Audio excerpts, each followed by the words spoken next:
Hi ಎಲ್ರಿಗೂ welcome back. ನಾವು ಕನ್ನಡದ ಮೂಲಕ ಇಂಗ್ಲೀಷ್ನ ಸುಲಭವಾಗಿ ಕಲಿಬೋದು.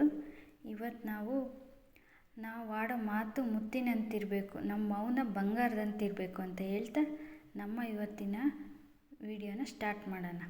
ಮೊದಲನೇ ಸೆಂಟೆನ್ಸ್ ಹೀಗಿದೆ: ಇದು ನಿಜ ಎಂದು ಭಾವಿಸುವಿರಾ? ಇದು ನಿಜ ಎಂದು ಭಾವಿಸುವಿರಾ? ಇದನ್ನು ಇಂಗ್ಲೀಷಲ್ಲಿ do you think it is true? Do you think it is true? ಹಾಗೆ ಎರಡನೇದು, ನಾನು ಇಲ್ಲಿ ಧೂಮಪಾನ ಮಾಡಬಹುದೇ? ನಾನು ಇಲ್ಲಿ ಧೂಮಪಾನ ಮಾಡಬಹುದೇ? ಇಂಗ್ಲೀಷ್ನಲ್ಲಿ May I smoke here? May I smoke here? ಹಾಗೆ ಮೂರನೇ ಸೆಂಟೆನ್ಸ್ ಹೀಗಿದೆ: ನೀನು ಎಲ್ಲಿ ಉಳಿದುಕೊಂಡಿದ್ದೆ? ನೀನು ಎಲ್ಲಿ ಉಳಿದುಕೊಂಡಿದ್ದೆ ಅನ್ನೋದನ್ನು ಇಂಗ್ಲೀಷಲ್ಲಿ where did you stay? Where did you stay? ಹಾಗೆ ಮುಂದಿನ ಸೆಂಟೆನ್ಸ್ ಹೀಗಿದೆ: ಅವನು ಇಂಗ್ಲೀಷ್ನಲ್ಲಿ ಮಾತನಾಡುತ್ತಾನೆಯೇ? ಅವನು ಇಂಗ್ಲೀಷ್ ಮಾತನಾಡುತ್ತಾನೆಯೇ? ಅದನ್ನು ಇಂಗ್ಲೀಷ್ನಲ್ಲಿ ಹಿ does speak English? He does speak English?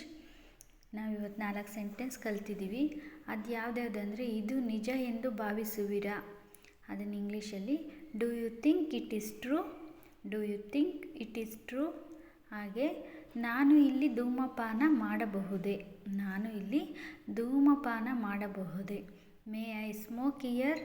May I smoke here? ಹಾಗೆ ಮೂರನೇದು, ನೀನು ಎಲ್ಲಿ ಉಳಿದುಕೊಂಡಿದ್ದೆ? ನೀನು ಎಲ್ಲಿ ಉಳಿದುಕೊಂಡಿದ್ದೆ? ಅದನ್ನು where did you stay? Where did you stay? ಹಾಗೆ ನಾಲ್ಕನೇದು, ಅವನು ಇಂಗ್ಲೀಷ್ನಲ್ಲಿ ಮಾತನಾಡುತ್ತಾನೆಯೇ? ಅವನು ಇಂಗ್ಲೀಷ್ನಲ್ಲಿ ಮಾತನಾಡುತ್ತಾನೆಯೇ? He does speak English? He does speak English? ಎಲ್ರಿಗೂ ವಿಡಿಯೋ ಇಷ್ಟ ಆದರೆ ಲೈಕ್ ಮಾಡಿ, ಶೇರ್ ಮಾಡಿ, ಇನ್ನೂ ಹೆಚ್ಚಿನ ವೀಡಿಯೋಸ್ಗಾಗಿ ಸಬ್ಸ್ಕ್ರೈಬ್ ಆಗಿ. Thank you.